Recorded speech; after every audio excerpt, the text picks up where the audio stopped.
Electronic voting machines या EVM कई उम्मीदवारों में से किसी एक को चुनने का सरल तरीका मुहैया कराती है। ईवीएम के 3 वर्जन्स होते हैं, 2006 से पहले वाला, 2006 के बाद वाला और सबसे नए वाला यानी अपग्रेडेड 2006 के बाद वाला। बाहर से तीनों एक सी दिखती हैं, लेकिन फर्क है इनके डिस्प्ले और अतिरिक्त फीचर्स में। ईवीएम के सभी वर्जन्स में 2 बुनियादी हिस्से होते हैं, बैलेटिंग यूनिट या बीयू और कंट्रोल यूनिट यानी सीयू। ये सभी हिस्से खास बक्सों में पैक होकर आते हैं, जिनमें बीच में और साइड में लैच लगे होते हैं। इन्हें इस तरह खोला जाता है। मतदाता बैलेटिंग यूनिट का इस्तेमाल करके अपने मताधिकार का प्रयोग करते हैं। बैलेट पेपर यहाँ लगाया जाता है। बीयू और सीयू को एक केबल के जरिए लगाया जाता है, जो बीयू से स्थायी रूप से जुड़ा रहता है। एक बैलेटिंग यूनिट में नोटा समेत 16 तक उम्मीदवार हो सकते हैं। 4 बीयू को जोड़कर 64 उम्मीदवारों तक के लिए मतदान हो सकता है। इनमें नोटा शामिल है। कंट्रोल यूनिट बीयू को एक्टिवेट करती है ताकि मतदाता अपने वोट डाल सके और ये वोटों का रिकॉर्ड भी रखती है। हर मतदान से पहले प्रत्येक मतदान केंद्र पर बीयू और सीयू को तैयार करना होता है। इन मशीनों के इस्तेमाल के दौरान हम इनके बारे में और जानेंगे, लेकिन फिलहाल सीयू के इन हिस्सों से परिचित कराते हैं। ये है पावर ऑन लैंप, ये है busy lamp, display section, candidate set section, result section, ballot section. इसके अलावा पावर ऑन स्विच और उस सॉकेट को भी चेक करते हैं जो कंट्रोल यूनिट के नीचे बीयू को कनेक्ट करता है। First level checking. एफएलसी बड़े हॉल्स में होती है जहां दूसरे इलेक्ट्रॉनिक उपकरण नहीं रखे जाते, जैसे कि मोबाइल फोन। इसके अलावा हॉल में दाखिल होने वाले हर व्यक्ति के लिए मेटल डिटेक्टर डोर से होकर गुजरना जरूरी है। साथ ही उन्हें डीईओ द्वारा जारी आधिकारिक आइडेंटिटी कार्ड भी दिखाना होता है। ईवीएम्स की फर्स्ट लेवल चेकिंग यानी एफएलसी, बीईएल या ईसीआईएल के ऑथराइज्ड इंजीनियर्स करते हैं और ये काम आयोग द्वारा चुनावों की घोषणा करने से पहले डीईओ के स्तर पर किया जाता है। ये काम सभी राजनीतिक दलों के प्रतिनिधियों की मौजूदगी में होता है। इस प्रक्रिया की निगरानी हमेशा डीईओ द्वारा नामांकित एक अधिकारी द्वारा की जानी चाहिए और ये अधिकारी एडिशनल डिस्ट्रिक्ट मजिस्ट्रेट से कम रैंक का ना हो। इस प्रक्रिया की पूरी वीडियो रिकॉर्डिंग होनी चाहिए और सीसीटीवी के जरिए इस पर डीईओ को नजर रखनी चाहिए। एफएलसी में ये सब काम किए जाते हैं। ईवीएम की अच्छी तरह सफाई करना, इसमें टैग हटाना और पिछले रिकॉर्ड को मिटाना शामिल है। सभी कंपोनेंट्स की जांच पड़ताल करना ताकि सुनिश्चित हो कि सभी कंपोनेंट्स असली हैं। ईवीएम के कामकाज की पूरी जांच करना, 16 उम्मीदवार वाले सभी स्विचों पर वोटिंग करना, मॉक पोल के परिणामों को देखना और सभी मशीनों में से पुराने आंकड़े मिटाना। सभी राजनीतिक दलों के प्रतिनिधियों को किसी भी ईवीएम को चुनकर उन पर मॉक पोल करने की इजाजत दी जाती है। कम से कम 5% मशीनों पर कम से कम 1000 वोट डाली जाती हैं। ऐसी 1000 वोटों का सीक्वेंशियल प्रिंट आउट लेना और राजनीतिक दलों के प्रतिनिधियों के सामने मॉक पोल के परिणामों को दिखाना। पार्टी प्रतिनिधियों को परिणामों के प्रिंट आउट दिए जाने चाहिए। उन्हें मॉक पोल के परिणामों से संतुष्ट होना चाहिए और इस बारे में उनके हस्ताक्षर लिए जाने चाहिए। खराबी वाली ईवीएम मशीनों को मरम्मत के लिए अलग रखा जाता है। मशीनी गड़बड़ी वाली ईवीएम को फील्ड में ठीक किया जाता है। इलेक्ट्रॉनिक गड़बड़ी वाली ईवीएम को जरूरी सुधार के लिए उनके निर्माता के पास लौटा दिया जाना चाहिए। एफएलसी के बाद कंट्रोल यूनिट को पिंक पेपर सील से सील कर देना चाहिए, जिस पर एक यूनिक आईडी हो। नासिक सिक्योरिटी प्रेस द्वारा सप्लाई की गई इस आईडी को कंट्रोल यूनिट के कैंडिडेट सेट सेक्शन और रिजल्ट सेक्शन के बीच में लगाया जाना चाहिए।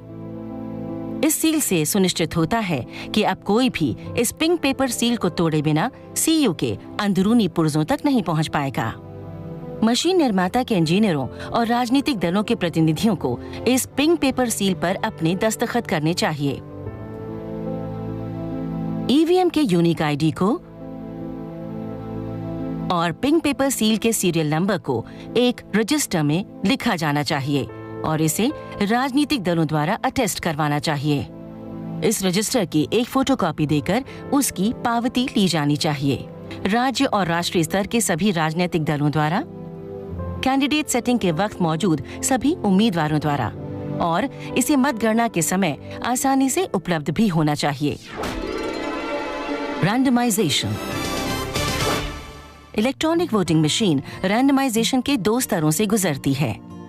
पहले DEO स्तर पर, इस दौरान EVM FLC के बाद असेंबली कॉन्स्टिट्यूएंसी या सेगमेंट्स को दी जाती हैं, और उसके बाद उस दिन RO किसी खास मतदान केंद्रों को EVM देने के लिए उन्हें तैयार करता है।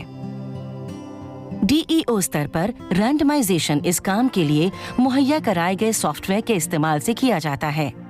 विधानसभा क्षेत्रों के लिए EVM के रैंडम एलोकेशन के बाद ट्रेनिंग और अवेयरनेस का रैंडम एलोकेशन होता है।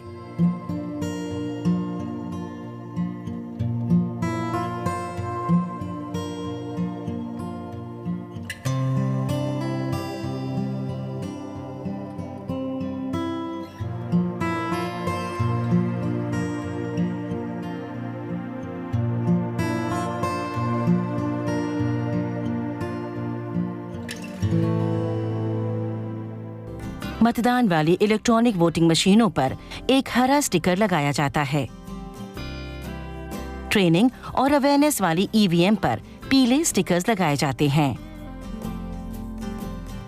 और इन दोनों श्रेणियों की एक AC वाइज लिस्ट तैयार करके राजनीतिक दलों के प्रतिनिधियों को दी जाती है, और ट्रेनिंग और अवेयरनेस वाली EVM संबंधित अधिकारियों के हवाले कर दी जाती है। चुनाव वाली EVM RO को दी जाती है। वो इन्हें एक ऐसे सिक्योरिटी स्ट्रांग रूम में रखता है जिसकी 24 घंटे निगरानी होती है, और वो राजनीतिक दलों को स्ट्रांग रूम के ताले पर उनकी खुद की सील लगाने की इजाजत भी देता है। मतदान से पहले की तैयारी। इलेक्ट्रॉनिक वोटिंग मशीन्स या EVM को मतदान के लिए चुनाव लड़ने वाले उम्मीदवारों की सूची को अंतिम रूप दिए जाने के बाद तैयार किया जाता है। आयोग ने EVM में नोटा यानी इनमें से कोई नहीं विकल्प को भी शामिल किया है।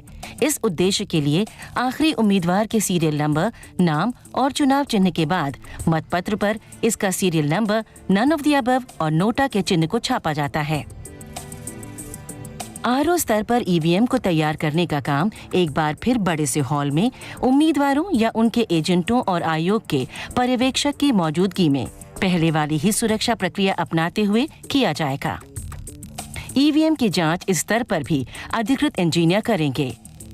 यदि कोई EVM खराब मिलती है तो उसे हटा दिया जाता है। FLC की ही तरह इस चरण में भी एक मॉक पोल किया जाता है।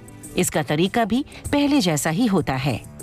पहले बताए गए तरीके से ही रैंडमाइजेशन की प्रक्रिया के जरिए EVM आवंटित की जाती है। जो मशीनें एलोकेट नहीं की जाती लेकिन चुनाव में इनका इस्तेमाल होना है, उन पर लिखा जाता है रिजर्व्ड। एलोकेटेड EVM को अब तय मतदान केंद्रों के लिए तैयार किया जाता है। इसमें BU में बैलेट पेपर लगाना शामिल है। बैलेटिंग यूनिट का अगला डोर कवर खोलने के लिए लैचेस को पीछे की तरफ दबाकर कवर उठाइए। इसके अंदर आपको स्लाइड स्विच, कैंडिडेट्स बटन और मास्किंग टैब नजर आएंगे।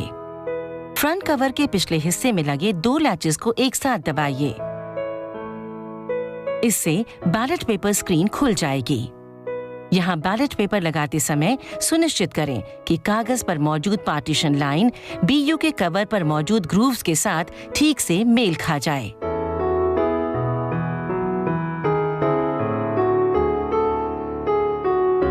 स्क्रीन को बंद करने के बाद अब एड्रेस टैग लगाएं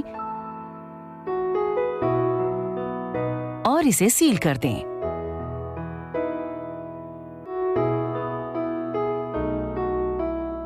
अगर एक से ज्यादा बैलेटिंग यूनिट का इस्तेमाल हो रहा है तो आपको उन्हें आपस में जोड़ना होगा। अतिरिक्त बैलेटिंग यूनिट के लिए इस कनेक्टर का इस्तेमाल करें।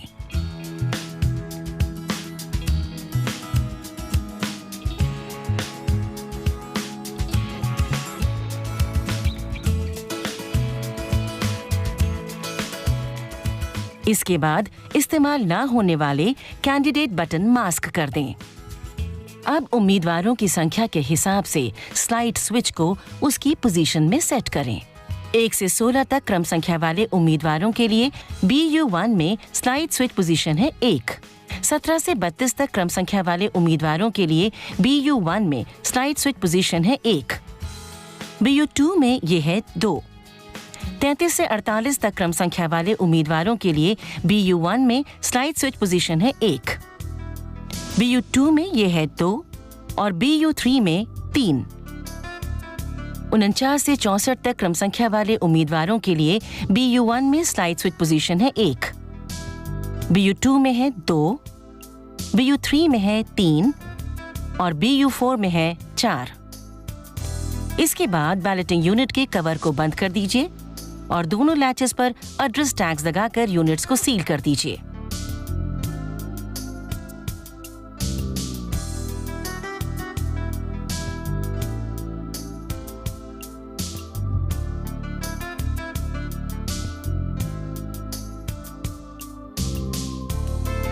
इसके बाद BU को नासिक सिक्योरिटी प्रेस की तरफ से सप्लाइड यूनिक आईडी वाली पिंक पेपर स्लिप से सील किया जाना चाहिए। इसे 16वें उम्मीदवार के ठीक नीचे इस तरह लगाएं कि उम्मीदवारों की क्रम संख्या, नाम और चुनाव चिन्ह इससे ढक न जाएं। ये सील इसलिए लगाई जाती है ताकि कोई भी पिंक पेपर सील को तोड़े बिना BU के अंदरूनी हिस्सों तक पहुंच न सके। मशीन निर्माता के इंजीनियर और उम्मीदवार या उनके प्रतिनिधि इस पिंक स्लिप पर अपने हस्ताक्षर करेंगे।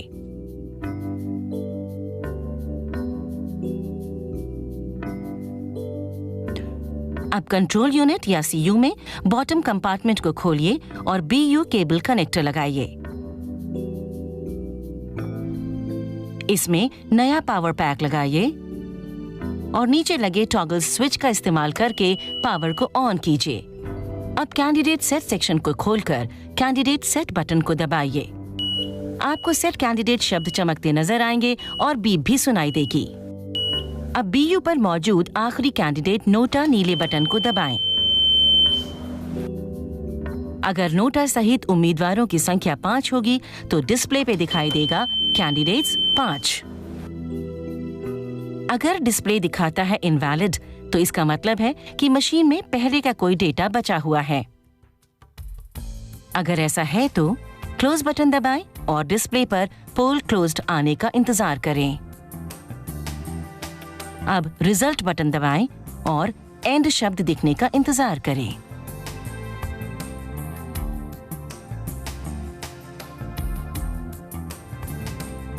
अब क्लियर दबाएं और एंड शब्द दिखने का इंतजार करें।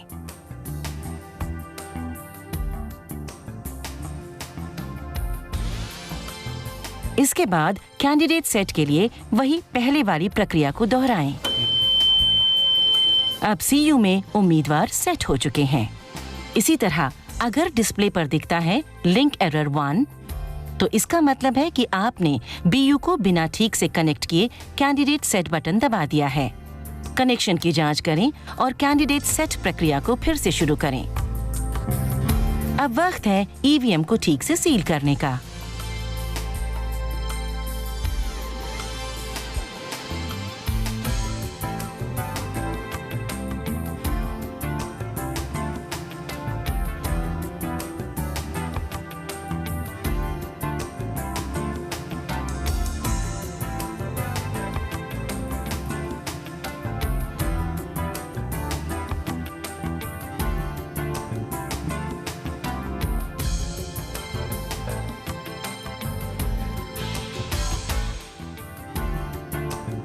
इनके साथ एड्रेस टैग्स लगाए जा चुके हैं और अब इन्हें कैरिंग केस में पैक किया जाएगा ताकि EVM आगे भेजे जा सके। पोलिंग पार्टियों को रवाना करना। प्रिसाइडिंग ऑफिसर ये जांच करेगा कि उसे दी गई EVM उसके मतदान केंद्र के लिए ही है। वो डिलीवरी लेने से पहले उसके सीरियल नंबरों और एड्रेस टैग की जांच करेगा। वो ये भी देखेगा कि मशीन ठीक से चलती है या नहीं। वो CU को स्विच ऑन करेगा और ये जांच करने के लिए टोटल बटन दबाएगा कि CU उम्मीदवारों की सही संख्या के लिए सेट है या नहीं। वो देखेगा कि बैलेट पेपर ठीक से लगा है या नहीं। वो देखेगा कि उम्मीदवार वाले बटन अनमास्क्ड और बाकी मास्क्ड हों। आरओ द्वारा लगाई गई सीयू या बीयू की सील मतदान से जुड़े कर्मचारी किसी भी समय नहीं खोलेंगे। अगर उसे मशीन में कोई गड़बड़ी लगती है तो वो उसे बदलने के लिए कहेगा। मतदान वाले दिन की तैयारियां। मतदान वाले दिन टीम के प्रिसाइडिंग ऑफिसर के तौर पर यूनिट्स को उनके बक्सों से निकालिए, उन्हें कनेक्ट कीजिए और सीयू को स्विच ऑन कीजिए। ये सुनिश्चित करने के लिए कि पहले से कोई वोट तो नहीं डली हुई, टोटल बटन दबाइए। कम से कम 50 वोट का मॉक पोल कीजिए। पोलिंग एजेंटों को अपने उम्मीदवारों के लिए वोट डालने और हर उम्मीदवार के लिए डाली गई वोटों की संख्या के एक रिकॉर्ड को रखने की इजाजत दी जा सकती है। इनमें नोटा भी शामिल हैं। ये स्टेप बहुत जरूरी है क्योंकि इससे मशीनों के सही कामकाज की पुष्टि होती है। अब क्लोज बटन दबाएं और पोलिंग एजेंटों को दिखाएं कि अब और वोट रजिस्टर नहीं हो सकती। अगर आप वोट डालने की कोशिश करेंगे तो डिस्प्ले पर इनवैलिड आ जाएगा। अब रिजल्ट सेक्शन के बाहरी और भीतरी दरवाजों को खोलिए। अब दबाइए रिजल्ट और एजेंटों को मॉक पोल के रिजल्ट दिखाइए। उनके संतुष्ट होने के बाद ईवीएम से मॉक पोल डेटा को क्लियर कीजिए।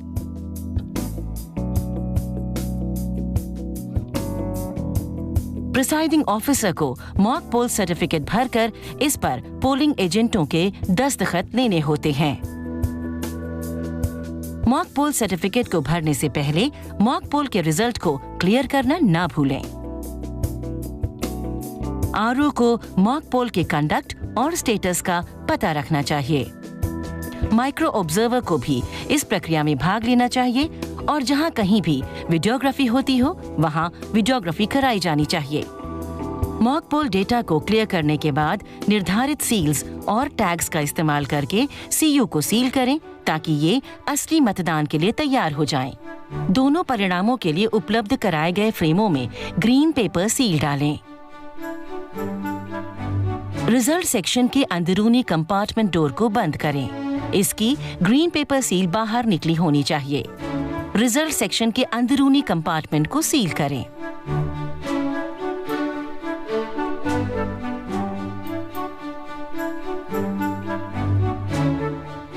स्पेशल टैग को इस तरह लगाएं कि क्लोज बटन दिखता रहे। रिजल्ट सेक्शन डोर को बंद करते समय सुनिश्चित करें कि ग्रीन पेपर सील बाहर की ओर निकली रहे। अब रिजल्ट सेक्शन के बाहरी कंपार्टमेंट के डोर को एड्रेस टैग इस्तेमाल करके सील करें।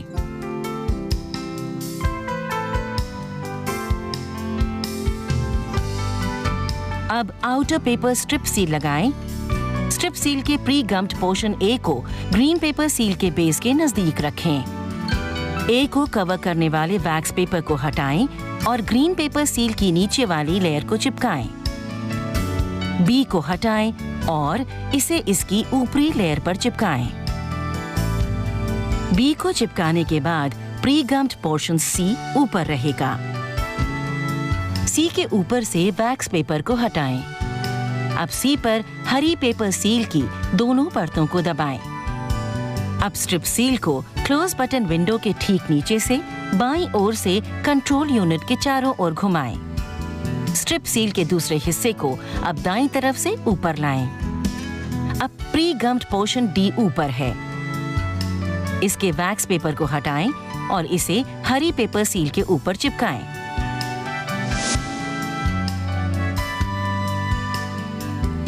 कंट्रोल यूनिट अब असली मतदान के लिए तैयार है।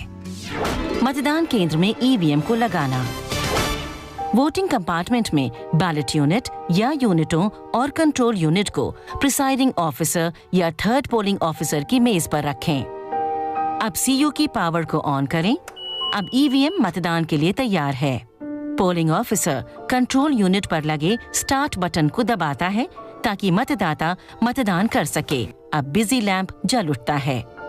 मतदाता पोलिंग कंपार्टमेंट में जाकर अपनी पसंद का उम्मीदवार चुनता है।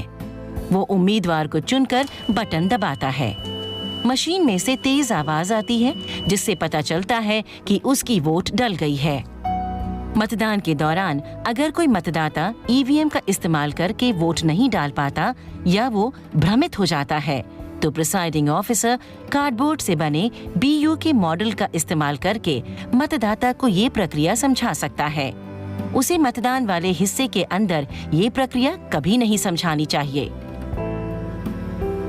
लेकिन वो पोलिंग एजेंटों की मौजूदगी में समय समय पर बीयू की जांच पड़ताल जरूर करेगा जब कंपार्टमेंट के अंदर कोई मतदाता ना हो, ताकि उम्मीदवारों के नामों पर कागज या टेप लगाने जैसी शरारत ना हो सके।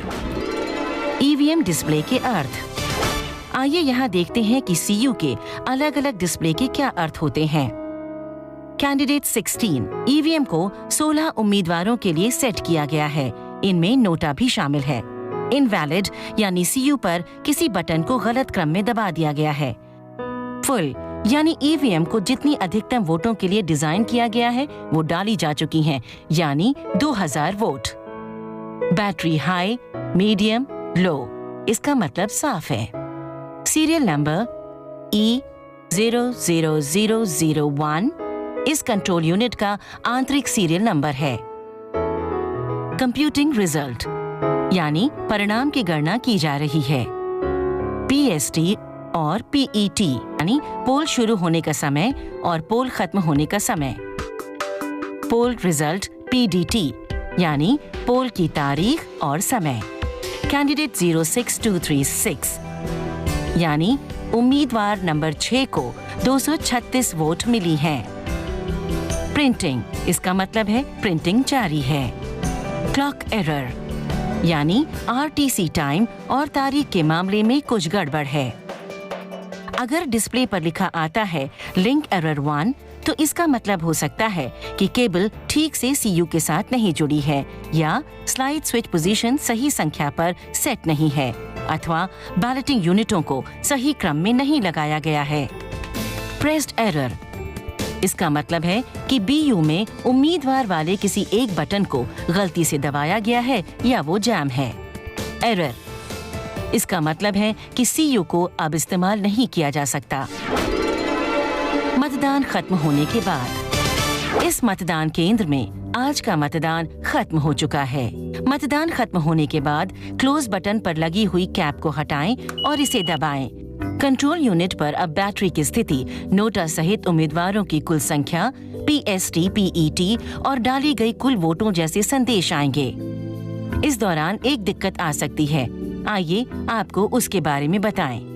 मतदान खत्म होने के बाद अगर बैलेट बटन चालू हो जाता है या गलती से बैलेट बटन दब जाता है तो इन दोनों ही मामलों में सीयू में रेड बिजी लैंप जलने लगेगा।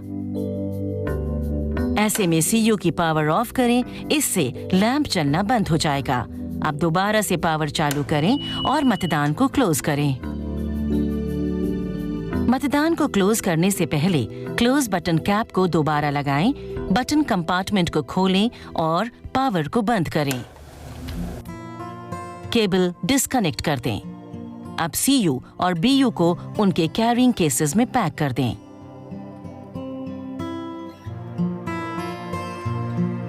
अब केसेस को सील करके उन पर एड्रेस टैग्स लगा दें। जहां वीवीपैट इस्तेमाल किया गया हो वहां वीवीपैट के सभी केबल डिस्कनेक्ट करें और यूनिट को उसके कैरिंग केस में सील कर दें। मतों की गिनती।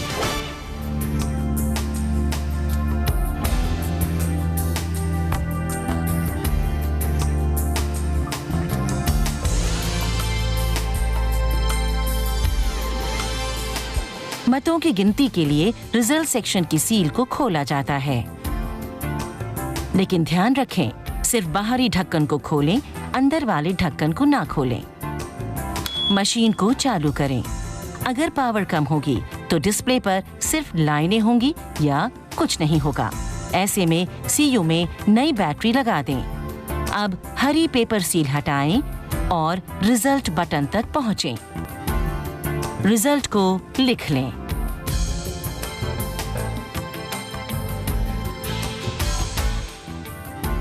अब कंट्रोल यूनिट को बंद कर दें। क्या करें क्या ना करें। आइए अब देखें कि क्या करें और क्या ना करें। इस्तेमाल से पहले ईवीएम के कामकाज को ध्यान से समझें। ईवीएम को गर्मी, धूल, बारिश, आग और दूसरे खतरों से बचाएं। सुनिश्चित करें कि बीयू और सीयू उस सतह पर ठीक से टिकी हों जिस पर इन्हें रखा गया है। सुनिश्चित करें कि केबल सीयू में ठीक से लगी हो। केबल सिर्फ एक दिशा में ही लग सकती है। इसके अलावा कई बातों का ध्यान रखना होता है, जैसे लैच और हिंज पर ज्यादा दबाव न डालें। सीलिंग के दौरान मशीनों पर पिघला हुआ मोम या लाख न गिरने दें। जब तक कंट्रोल यूनिट काउंटिंग टेबल पर न पहुंच जाए, स्ट्रिप सील को न हटाएं। मतों की गिनती पूरी होने तक पावर पैक को न हटाएं।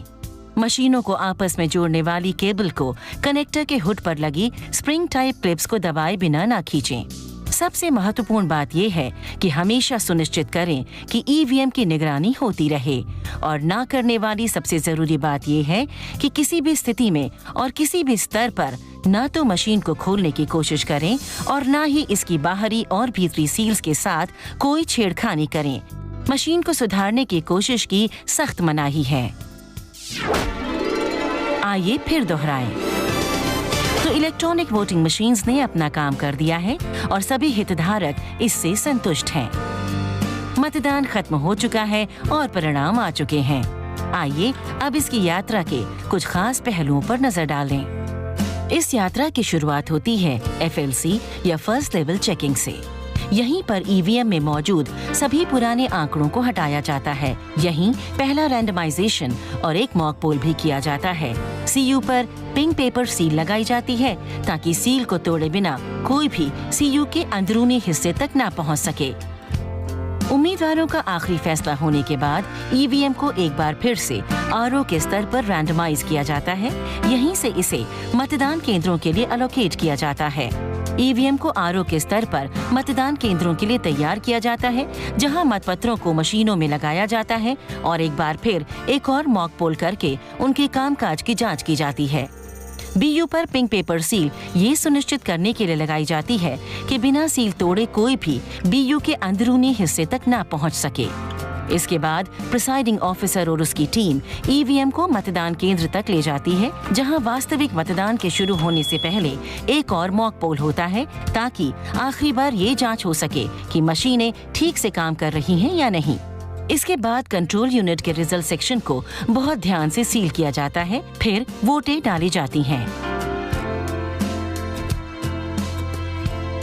मतदान खत्म होने के बाद ईवीएम को ठीक से बंद करके अनुदेशों के अनुसार सील किया जाना चाहिए। अब ईवीएम मतगणना केंद्र पर पहुंचती हैं, जहां सील तोड़ी जाती है और वोट गिनी जाती हैं। परिणाम घोषित कर दिए जाने के बाद ईवीएम स्ट्रांग रूम में लौटती हैं और अगले मतदान का इंतजार करती हैं।